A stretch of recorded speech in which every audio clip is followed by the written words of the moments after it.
2 రోజుల పాటు జరిగిన విశాఖ జిల్లా సిపిఎం మహాసభలో 32 తీర్మానాలు చేశామని ఆ పార్టీ జిల్లా కార్యదర్శి జగ్గునాయుడు తెలిపారు. ఈ తీర్మానాలను రాష్ట్ర ప్రభుత్వానికి పంపుతామన్నారు. కూటమి ప్రభుత్వం అధికారంలోకి వచ్చిన తర్వాత 15,000 కోట్ల విద్యుత్ భారాన్ని ప్రజలపై మోపిందని విమర్శించారు. విశాఖ స్టీల్ ప్లాంట్ ని సెయిల్లో విలీనం చేయాలని, విశాఖ రైల్వే జోన్ ఏర్పాటు చేయాలని, రాష్ట్రంలో ఖాళీగా ఉన్న ప్రభుత్వ ఉద్యోగాలు భర్తీ చేయాలని డిమాండ్ చేశారు.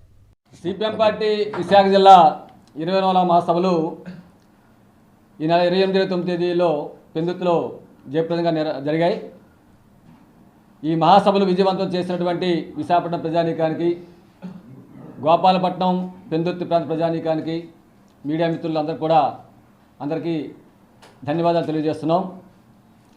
ఈ మహాసభ విశాఖ జిల్లా అభివృద్ధి, ప్రజల కార్మికుల సమస్యల పరిష్కారం కోసం, రాబోయే కాలంలో ఉద్యమాలు నిర్వహించడం కోసం కొన్ని కీలక తీర్మానాలు చేసింది.